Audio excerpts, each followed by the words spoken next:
Hello, guys. This is Avcoor, and I want to talk about how to appropriate your resources if you spend money. Um, this has become an issue for me because I made a couple of mistakes, and I realize that now. One thing you want to do is align your priorities. If you're like me and you're a PvP player, because I'm ranked number two right now in what is it, April 6th? So it's April 6th. I'm already ranked number two, and I'm in Supernova 2, which is good. So I'm looking really good for PvP. But the thing is, I need to focus my resources. How do I improve my resources when it comes to PvP, which I want to do, and PvE, which I kind of have to do? But I can answer that question now. First of all, you have to pick two weapons. For PvP and for PvE, you have to pick two weapons. There'll always be the core weapons, which increase your firepower, but there has to be two weapons that you use in PvP. For me, it is my golden M4A1. I use this all the time in PvP. But since I have Sadie and I use Armored Bill, I use the Titan Incinerator, which is a SSS weapon, which actually works well for me in the strategy that I use. These are the two weapons I need to focus on. So whenever I see an option to purchase or buy any of these two weapons, I need to spend resources on those. I don't need to spend resources on a new weapon that cannot produce the results that I need in the time that I desire it. Like, this is a big mistake. C16 Creator was a big mistake for me. Buying this weapon was a big mistake. It was a waste of my time and it was a waste of my money. First of all, within a few weeks,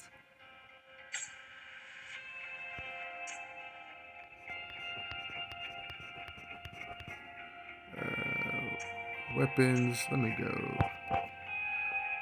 This came out, the Doom Tyrant. Doom Tyrant came out. So why did I waste my money when I should have waited and start pumping frags for Doom Tyrant, which in all aspects is superior to the creator C16. In all aspects, this weapon is superior to the C16 in all aspects. I had a video about it, and it is the truth, and it still holds up. This weapon is amazing.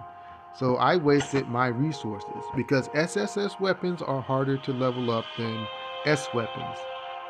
So for new players or mid-range players who are not whales, if you're gonna go for weapons and you're gonna spend money and be a dolphin, just go for S weapons.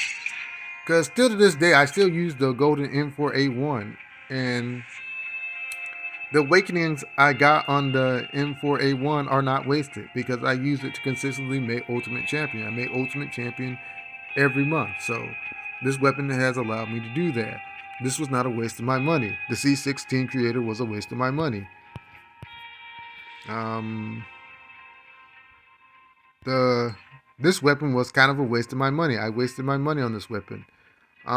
It unlocked things and helped me get firepower, but ultimately it was a waste of my money. It didn't really help me in PvP, and it didn't really help me in PvE. It only just raised my power. That's all it did. That's all it did for me is raise my power. So I'm telling you, as a player, I've made mistakes, and I'm learning to get around those mistakes. Another mistake I made, um, as far as heroes go, there's certain heroes I just don't need. Like, one of my first mistakes was Code 18. I did not need Code 18. I never used her really in PvP or PvE. I never used her anywhere. I just wasted my money getting her. She unlocked my hero count, and if that's important to you, then go for it. But ultimately, she was a waste of my time.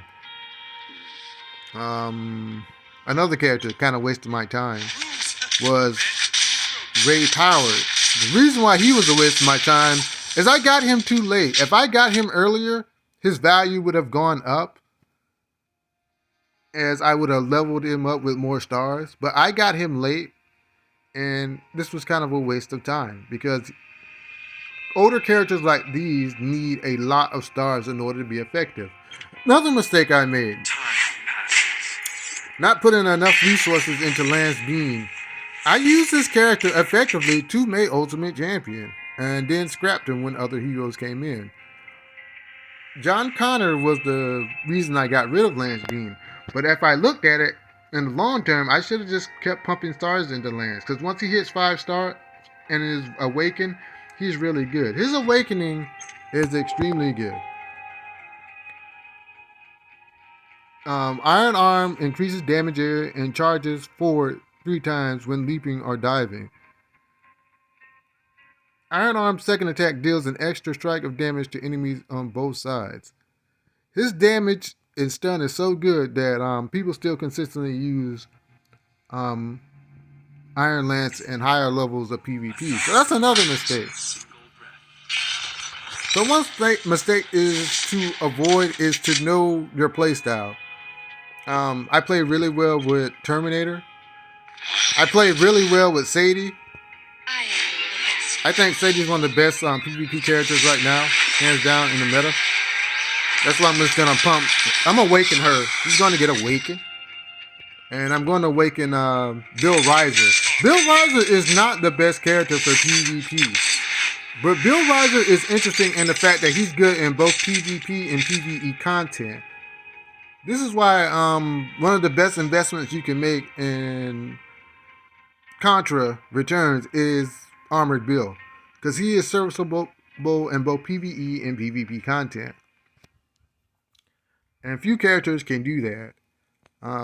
In fact, let me see who else is good in PvE content.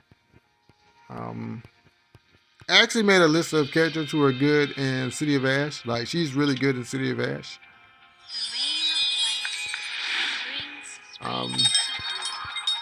Who else is good in City of Ash? Not even Terminator's not that great. Not even John Connor. He's not that great. Most of these characters aren't that great. She's actually good in City of Ash. She's actually good in PvP and PvE content. So she's another great investment. Another mistake I made is not valuing Vera enough. She's actually an incredible PvP character. I just need to playtest her more in order to develop a strategy. I think Glenn is solid in City of Ash and solid in PvE content. If you want to invest her, that's fine. I actually took her to Ultimate Champion, so I know that she's a good character. Another mistake, I didn't train with Quint. So I gotta do a lot more practice with Quint. And you notice that my Quint stars are low. Compared to other people, my Quint stars are low. Because I don't do Battle Sim. Because I just get bored of it. But as a player, you have to decide 3 characters that you're going to invest in for PvP content in order to save your resources. So mine is Bill Riser, Vera, and Terminator. So because of that, it's easier for me to make decisions and where to apply my resources. So this time limit thing I have to start putting resources into this to see if I can get some more shards on my Bill. I don't really care about making the top. If I could, I would, but these guys would just outwield me. So that doesn't matter to me. Like Zillionaire event would be okay because this is something that I want for my PvP team. I want these, but this is just so risky. It kind of sucks. Like the Lucky Discount Shop. If I was in the Lucky Discount Shop, I will do one smart thing because this is important. Buying that for PvE content, that's important. So that's not a waste of my resources. If I was interested in Ice Age promotion pack, I would buy that. But the stuff that I'm not interested in, I simply should not buy. I should not buy the Code 18 fragment pack because I don't use it. Like this resistant grow pack, I should buy because that's useful. In fact, I'm gonna buy another one because it's useful. Because that skips me ahead so I can get access to more stuff. Like this orange SSS random, I should invest in, but depends on my resources. Like I should invest in that. This a hero fragment pack, I shouldn't invest in because it doesn't. I should invest in this, but this is risky. I'm not guaranteed to get Quint, so I don't even bother with it. So it's easier to decide what you're going to do. Like, as far as weapons go, I know that this golden M4A1 I can farm from the team adventure. I can farm that. I had to spend money for this. There's no way around that. And do random stuff that they offer you. Like this weapon, the JSDSR sniper rifle, I should invest in just because it's easier to level up for my core.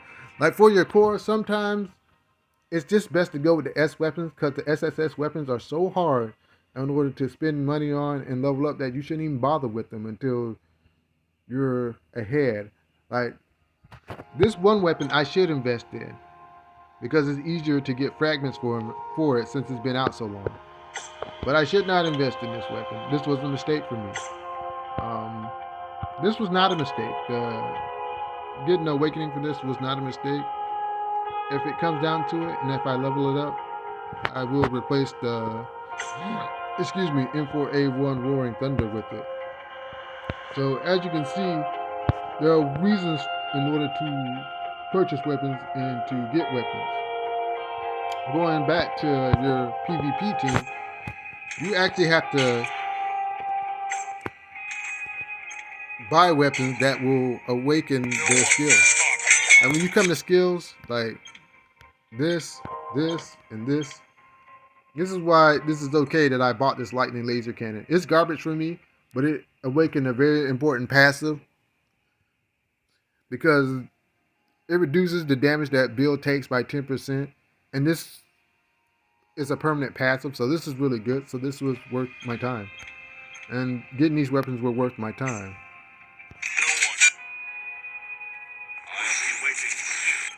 Like, say this was worth my time, this was worth my time.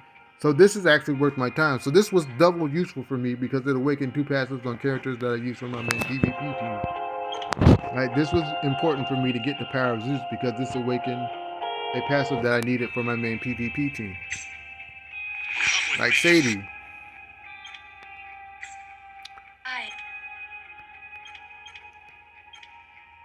Alright. So this was really good for me to get this lightning laser cannon because it awakened 3 passives for 3 people I use on my main PvP team. So I definitely have to get the M107 Judger because I need that to unlock an important passive for my Sadie, because this skill is actually better than it looks because Sadie's crit rate increases by 10% when there's an enemy within a 5-yard radius. But her playstyle makes it so that she's always near an opponent. So if I have resources, this is what I should get. I shouldn't bother with buying other stuff that won't help me. Your goal with applying your resources is to use it to get the maximum effect. So buying this is actually useful for me because M107 Judger is good for PvE content. It's good in City of Ash. It's good in Underwater 8. It's good in Team Adventures. So that is something I should invest my resources in. So your weapons, when you purchase them, when you buy them, should reflect what you're trying to do with your account. It shouldn't just be, you shouldn't just buy them for the hell of it, because I wasted my money with this C16 creator, because with the SSS weapon, would I really want to pay money for this one? Would I really want to spend my money on this, the Titan Incinerator? So if I'm going to spend money, it's going to be going to the SSS Titan Incinerator. It's not going to go to the C16 creator. So that means I can't really farm shards for it because I'm not trying to spend money on it because I'm focusing on the weapons that I use most. So it's just better that the Golden Crusher stays here and I find another weapon to go into this core. So what if I take this up? Because it's easier to farm shards for S weapons as opposed to SSS weapons. So you have to think about that. You have to think about your PvE team. PvE is almost defined by, I think, 2 things. Story mode is easy. You don't really need much skill to get through story mode. So you're not worried about that. With this, you're kind of focused on City of Ashes right now. City of Ashes is the main content for PvE, Underwater 8, and Classic Team Adventure. And Boss Challenge, Endless Mode. Endless Mode is important too. Not Firearms Master is because it's based on weapons. Galuga Outbreak as well. And certain heroes that are really good for PvE content. Like I said, Armored Bill is one of the best PvE characters in the game right now, hands down. There's no questioning that. He's good in City of Ash. He's good in Underwater 8. He's good in Team Adventure. He's good in Boss Battle. He's actually really good in Endless Mode because he applies an extra stack of HP, so he survives longer. So overall, I think he's one of the strongest PvE characters that you can invest in. S. Lance is actually good in Galuga Outbreak because he can dash across and cut down your time. So I think he's extremely good in PvE content. I think Sadie is actually solid in PvE content as well because she's good in Galuga Outbreak. Vera is actually good in Galuga Outbreak when you get to the stage, the elevator stage. I think she's one of the best characters for that.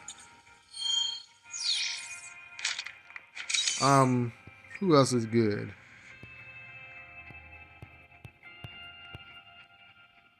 If you're on a budget, Snow Bear is actually good for PvE content. Basic Lance is good for PvE content.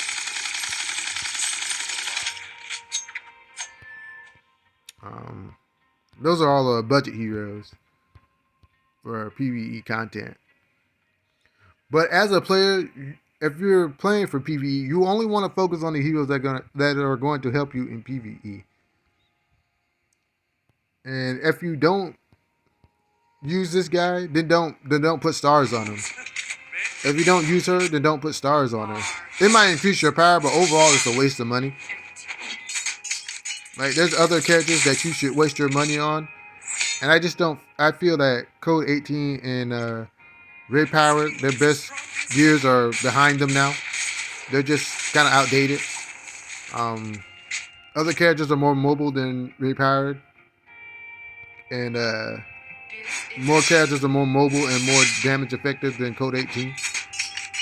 John Connor still is the king of PvP. So if you're going to play PvP and if you're good with John Connor, you should spend money on him. If you have the money, spend money on him. He's worth it. Iron Lance is worth it only at 5 stars. Terminator is good. Like, out of the 8 heroes, I think if you play team battle, then you can use these guys. Riona, Jean.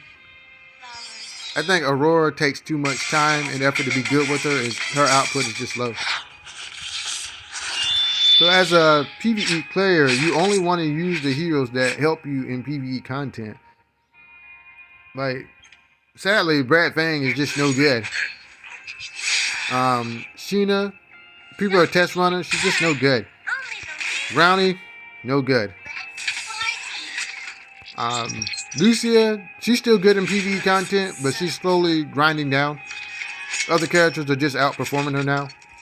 Bull is good in PvP content if you have him at high stars, so it takes a lot of investment, but once he gets there, he's really good. But I'm just not going to invest in him, so I wouldn't waste my money on him. And these characters are freebies, so you don't have to worry about them. I think Adam is actually incredible in PvE content for City of Ash. But that's the only place where I think he shines. And there's other characters that can do that. So you can save money. Like, when I do roll on this banner, I'm not going to get Adams at all, period. I'm just going to put stars in Bill Reiser. That's just the way things go. Weapons that are good in PvE content. Sniper rifles are extremely good in PvE content. I think the M107 Judger is really good. The AWP Molten Fragment is the best. It's one of the best weapons for PvE content. It gets you through Underwater 8. It gets you through City of Ash. It gets you through Team Battle. It actually gets you through story mode. It gets you through endless mode too. It's really good in endless mode. That's why I have to get the M107 Judger, because I'm only 21 shards in, and I don't see any opportunity to get any more shards than that. So if I'm going to spend money, it's probably going to be for the M107 Judger. The AK Rising Dragon you actually get from Legion Trial. I mean, King of the Hill. So I'm working on that. I have so 27. So 9 more weeks I should have it if we win. So 9 weeks I'll have this weapon, which is really good because it's a really good weapon. Another weapon that's actually really good and PvE content is the assault rifles. Um, Gatling gun is actually good in PvE content. This weapon is actually really good in PvE content because it helps you do the I forgot the name of it. It actually helps you do firearms master for the sniper rifles. So it's really good. So if you're gonna spend money on weapons, for PvP content, you wanna purchase the cannons. Um, the cannons are really good. Like Golden Crusher is really good for PvP content. Um, Overall, assault rifles are good for both content, PvE content and PvP content. If you think of purchasing those, that's not a bad deal. You always have to think about the core, but you don't have to worry about putting too many SSS weapons on the core if you're on a budget. Because like I said, how am I going to level this weapon up when I'm busy leveling this weapon up? There's just no reason. So you will always prioritize one SSS weapon over another SSS weapon because they're so expensive. So this was a waste for me. M4A1 I actually got for free, so that's not a waste. I actually did Training Ground, which is a reason why you might want to do Training Ground. Because over time, you will get fragments of the Dragon Breath Cannon and you will get M4A1 Roaring Thunder over time, so there's a reason for that. But it's risky. So my suggestion is pick 3 people for PvP. Look over the PvE list. I will make a list for PvE heroes that are really good. And I'll actually make a list for PvP heroes that are really good. But only pick 3. Don't worry about more than that, because you want to awaken at least 3 heroes for PvP content, and you want at least 8 weapons. You want at least 8 weapons. 2 for your 2 for your main and 6 for the core. But my advice is choose S weapons, because S weapons are easier to level up because you get more opportunities to do so.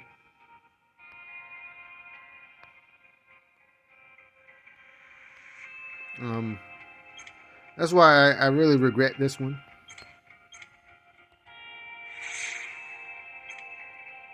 C16 Creator, I regret buying it.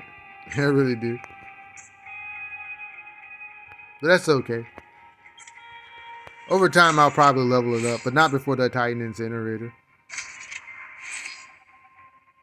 But anyways, guys, if you like my content, the like, share, subscribe button. I'll get back to you. Have a great day, and goodbye.